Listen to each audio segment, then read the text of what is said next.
lapsed! Eelmisel tunnil rääkisid sa Eestist kui mereriigist. See tähendas seda, et Eestit ümbritseb Läänemeri. Eesti on päris pikk rannajoon ja see on siksakiline. Ja meil on ka palju saari. Ja need saared on tekkinud just tänu sellele, et meid ümbritseb meri. Ja meri on olnud ka inimestele siin Eestimaa peal olnud kaua aega siis ka toiduandja, tööandja ja pakkunud ka palju muud. Täna räägime aga uuest teemast ja selleks on ilmakaared. Me räägime sellest, kui palju on ilmakaari, kuidas neid määrata saab ja kus need asuvad. Me oleme teiega ilmakaartest ja ilmakaarte määramisest natukene juba varasemalt ka rääkinud. Kui me õppisime teiega magneteid, siis me rääkisime sellisest seadeldisest nagu kompass. Kompassiga sai vaadata siis ilmakaari. Aga mis te arvate, mille jaoks on meil üldse neid ilmakaari vaja? Miks need on välja mõeldud?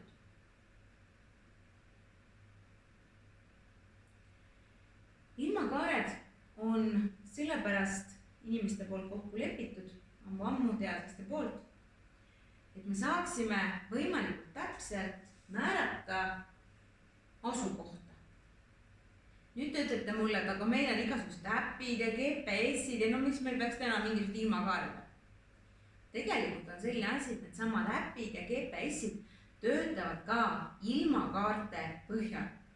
Meie küll sisestame aadressi näiteks koolitänav 1, aga arvuti arvutab välja selle, et asub nii palju põhjas, asub nii palju idas ja selle järgi leiab ta õige aadressi, kuhu meid juhatada.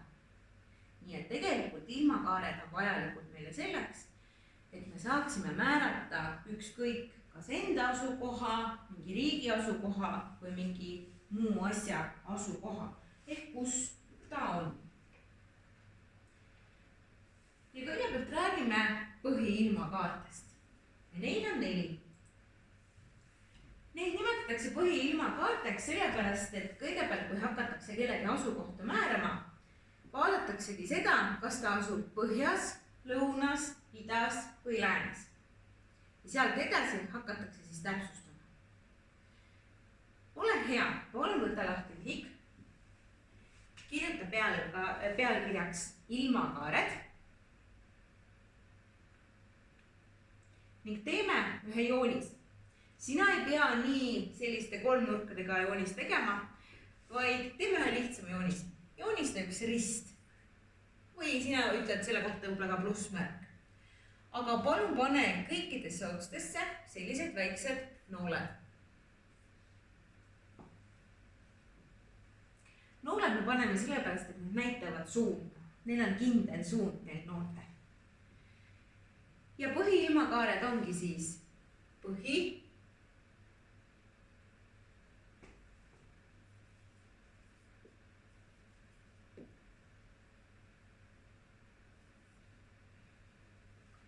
ida, lõuna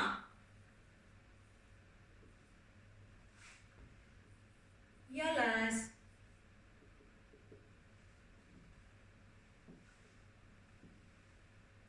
Aga võib-olla oled sa näinud teinekord sellist pilti, aga kompassi peal me vaatasime, et see kompassi nõel näitas meil hoopis mitte põhtähte või põhja, vaid hoopis N-tähte. Ja see N-täht on siis rahvusvaheline selline kokkulepe. N ehk inglise keeles north ehk põhi. Ida ehk east, lõuna ehk south ja lääs ehk west. Et kui sulle teinekord tulevad sellised tähed vastu nagu NES või 2V, siis tead, et need on lihtsalt rahvusvahelised tähised. Ehk inglise keelt kõneldakse üle maailma, et kõik saaksid ühtemoodi aru. Ja põhiilmakaared on siis nii. kui ma seisan küljega siia teie poole, siis ma võin öelda, et enam-vähem otse minu ees on Tallinn. Ja Tallinn asub Eesti Vabariigis põhjas, ilmakaares põhi. Nii, minu ees on põhi, siis minu selja taga saab olla mis? Lõuna, just. Ees on põhi ja taga on lõuna. Ehk näiteks Tartu või Viljandi jäävad minu selja taha, ehk seal on lõuna.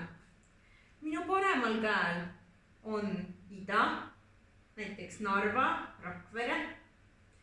Ja minu vasakul käel on lääs, ehk näiteks Saaremaa, Haapsalu. Nii et ole hea, katsu sina ka meelde jätta.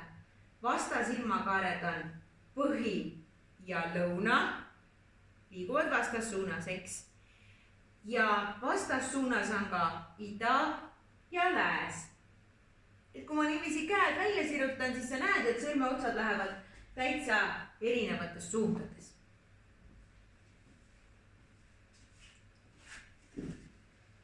Nii.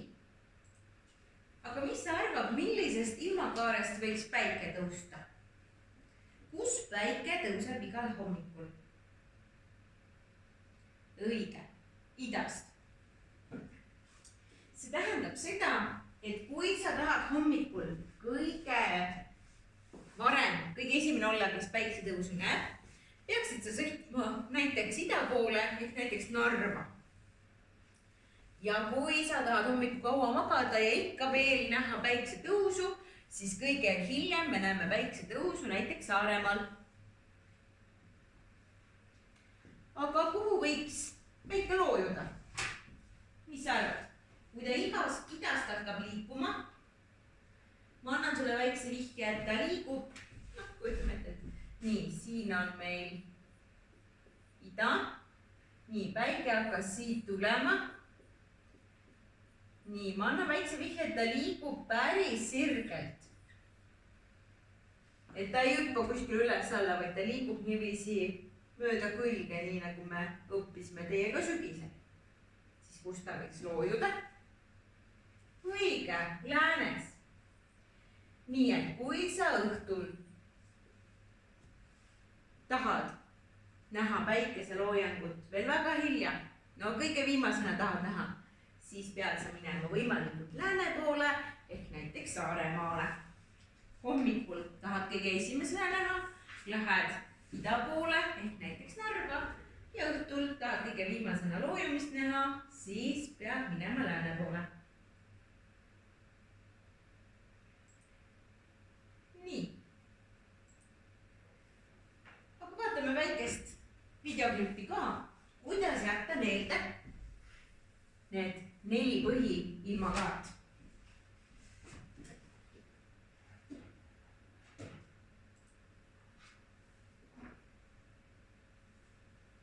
Põhiilmakaared on põhi, ida, lõuna ja lääs. Põhi ja lõuna asuvad teineteise vastas. Teineteise vastas asuvad ka ida ja lääs.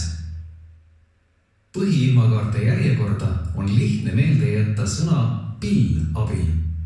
Sõna pill moodustub põhiilmakaarte esitähtedest, mida tuleb lugeda kellaosuti liikumise suunas, alustades põhjast P, I, L, L. Kokku saamegi sõna pill, mis aitab meil meeles pidada põhiilmakaarte järjekorda.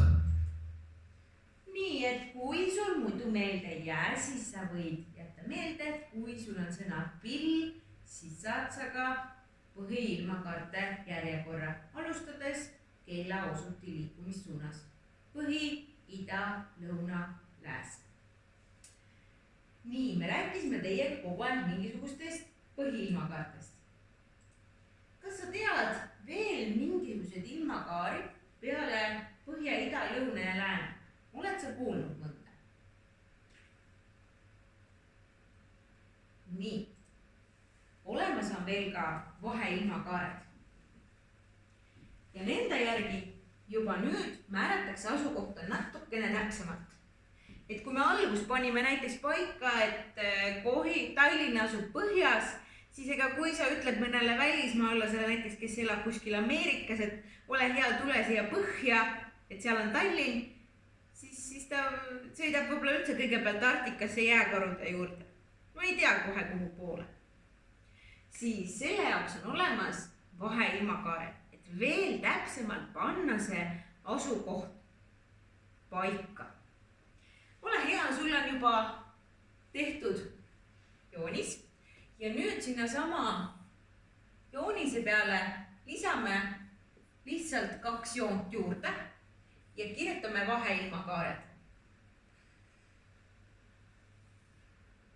Nii, tõmba niiviisi jooned, pane siia ka noolekesed otsa.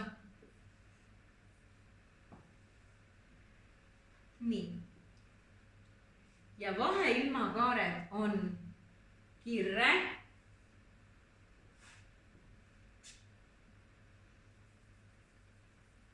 jälle inglise keeles võime nüüd natuke teistmoodi näha. Kuidas oli põhi inglise keeles? Nood. Nii, ja nüüd see kirre asub mille vahel? Põhja ja ida vahel. Kuidas oli ida?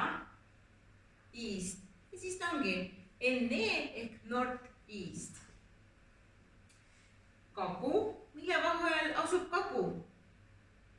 Nii. Ida ja lõuna vahel. Ida oli East. Lõuna oli South. Vabandust, vastupidi. Nii. S-E. Põhiilmakaar niipidi kirjutatakse. Nii, edel on lõuna ja lääne vahel, lõuna oli south, lääs oli west, south, west. Ja lue on lääne ja põhja vahel ehk north, west. Kui sulle teinekord tulevad sellised tähed vastu, siis tead, et need on nüüd vaheilmakaared. Nii, aga katsume nüüd meelde ka jätta. Põhja ja ida vahel on kirre. Ida ja lõuna vahel on kagu.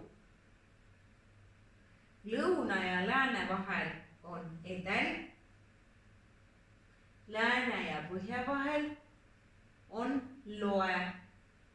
Ehk siis, kui ma nüüd jälle seisan oma kätega siia ja panen käed nii. Vasak käsi näitab põhja ja parem käsi näitab ida, siis mis siia vahele jääb? Kirre. Kui ma panen käed nüüd hoopis keeran niiviisi, see käsi näitab ida ja see käsi näitab lõuna, siis mis siia vahele jääb? Kagu. Kui see käsi näitab lõunat ja see käsi läänt, siis siin vahel on edel. Kui see käsi näitab läänt ja see uuesti põhja, siis siin vahel on loe. Ehk siis võid ka meelde jätta nii, et kirde vastas on edel, kagu vastas loe. Et tuleb lihtsalt pähe õppida, nii jäävad nad kõige paremini meelde. Aga tegelikult on ka vaheilmakaart meelde jätmiseks üks päris hea sõna.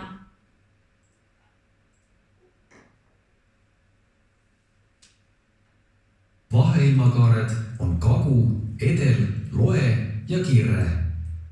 Kagu on ida ja lõuna vahel. Edel on lõuna ja lääne vahel. Kagu vastas lääne ja põhja vahel on loe. Edela vastas põhja ja ida vahel on kirre. Vaheilmakaarde järjekorda on hea meelde jätta sõna kelk abil. Sõna kelk moodustub vaheilmakaarte esitähtedest, mida tuleb lugeda kellaosuti liikumise suunas. Meeles tuleb ainult pidada, et alustama peab kagust. K, E, L, K. kokku saame sõna kelk, mis aitab meil meeles pidada vaheilmakaarte järjekorda. Nii, et sõnaga pill saab meelde jätta põhiilmakaaret ja sõnaga kelk vaheilmakaaret. Aga vaatame korra siis ka kompassi. Kompass on seade, mida kasutatakse ilmakaarte määramiseks. Kompassi kõige olulisem osa on vabalt pöörlev magnetnõel. Magnetnõela põhjapoolne ots, mis on sageli tähistatud tähega N, osutab põhja. See on nii, kuna Maa on justkui hiiglaslik magnet, mis mõjutab kõiki väiksemaid magneteid. Seega oli vanasti kompass asendamatu abimees meresõitjatele, aidates neil ookeanidel orienteeruda. Kui rauast ese asetada kompassi lähedusse, näitab magnetnõel pigem selle kui Maa põhjapooluse poole.